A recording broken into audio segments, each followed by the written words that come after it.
ఉపయోగపడతాయో పూర్తిగా వివరించేది ఒక ఐటెం. రెండవది ఇందిరమ్మ ఇళ్ళు. ఇందిరమ్మ ప్రభుత్వం అంటేనే ఇందిరమ్మ 4,50,000 ఇళ్ళు ఇచ్చే కార్యక్రమానికి శ్రీకారం చుట్టి దాన్ని ఎలా ఎలకేషన్ చేయాలో, పేదవాళ్లలో బహుపేదవాళ్ళకి ఎలా ఇవ్వాలో, పార్టీలకి మతాలకి కులాలకి అతీతంగా పేదవాళ్ళకి ఇవ్వాలనే ఆలోచనని గౌరవ ముఖ్యమంత్రి గారు మా శాసనసభ్యులకి సభ్యులందరికీ కూడా వివరించనున్నారు. అదే రకంగా దేశ చరిత్రలో ఏ రాష్ట్ర ప్రభుత్వము చేయని విధంగా సన్నబియ్యం గౌరవ మంత్రివర్యులు ఉత్తమ్ కుమార్ రెడ్డి గారి ఆధ్వర్యంలో గౌరవ ముఖ్యమంత్రి రేవంత్ రెడ్డి గారి సూచనలు సలహాలు మేరకు అద్భుతంగా ఉగాది నాడు ఈ సన్నబియ్యం కార్యక్రమాన్ని లాంచ్ చేసుకొని ప్రతి గ్రామంలో ప్రతి డీలర్ ద్వారా ప్రతి పేదవాళ్ళకి అర్హులైన అందరికీ ఈ సన్నబియ్యాన్ని ఇచ్చాము. దీన్ని కూడా ప్రజలలో ఎక్కడైనా చిన్న చిన్న అపోహలుంటే వాటిని నివృత్తి చేసే దాంట్లో గురించి కూడా ఈ సమావేశంలో గౌరవ ముఖ్యమంత్రి గారు చాలా స్పష్టంగా చెప్పనున్నారు. అదే రకంగా 4వ అంశం కులగణనతో పాటు ఏదైతే ఎస్సీ వర్గీకరణకు సంబంధించిన అంశాన్ని ఆనరబుల్ సుప్రీంకోర్టు ఇచ్చిన ఆదేశాల అనుసారం తెలంగాణ రాష్ట్ర ప్రభుత్వము దేశంలో ఏ రాష్ట్ర ప్రభుత్వం చెయ్యకముందే ఎస్సీ వర్గీకరణని మాటలతో కాకుండా చేతలతో చేసి దాన్ని జీవో రూపంలో కూడా నిన్ననే డాక్టర్ బిఆర్ అంబేద్కర్ గారి జయంతి ఉత్సవాల సందర్భంగా లాంచింగ్ చేస్తూ ఈ జీవోను కూడా రిలీజ్ చేయడం జరిగింది.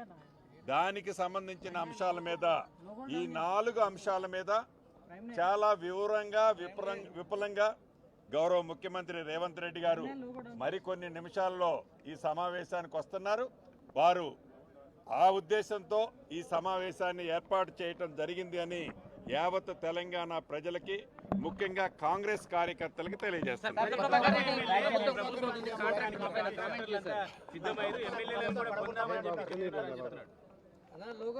అంటే ప్రధానంగా ఇది మొదటి నుంచి ఇందిరమ్మ ప్రభుత్వం ఏర్పడిన దగ్గర నుంచి ఇదే క్యాసెట్ వాళ్ళు మొదలు పెడుతున్నమాట వాస్తవం. ప్రభుత్వం ఏర్పడిన మొదటి వారం రోజుల నుంచి అధికార దహంతో ప్రజలు చాలా క్లియర్గా కాంగ్రెస్ పార్టీకి ఇందిరమ్మ ప్రభుత్వానికి మద్దతు తెలిపి పూర్తి మెజారిటీ ఇచ్చినప్పటికీ ఈ ఇందిరమ్మ ప్రభుత్వాన్ని మేము కూలుస్తామని అనేక పర్యాయాలు ఆనాడు 10 సంవత్సరాలు పరిపాలించిన పార్టీ నాయకులు తహతాలాడుతున్నారు. అనేక సందర్భాల్లో గౌరవ ముఖ్యమంత్రి గారు సహచర మంత్రులు మిగతా మిత్రులంతా కూడా అనేక సందర్భాల్లో మేము స్పందించాం. ఇక్కడ ప్రత్యేకత ఏంటంటే రాష్ట్ర ప్రజలందరూ గమనించాల్సిన విషయం ఒకటి ఉంది. చాలా స్పష్టంగా చెప్పారు కొత్త ప్రభాకర్ రెడ్డి గారు, ఏదో మీడియాలో ఉదయం చూశాను, చాలా స్పష్టంగా చెప్పారు. ఏదైతే మొదటి నుంచి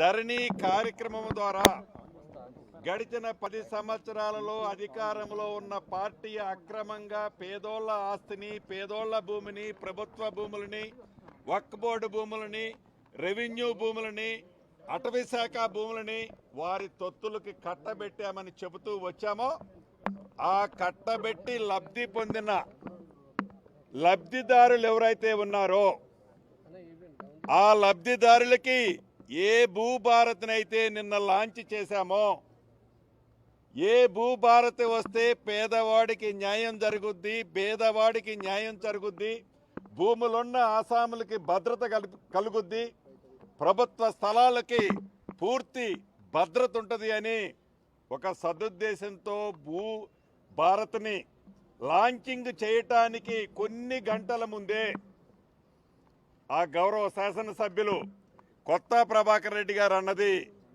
వారి గుండెల్లో రైలు ఎలా పరిగెడుతుందో, వారి ఆందోళన ఏంటో ఈ భూభారత్ వచ్చిన తర్వాత చాలా స్పష్టంగా అర్థమవుతుంది. అంటే ఏ కాన్స్టిట్యున్సీ ఉండేది? కేసీఆర్ గారు.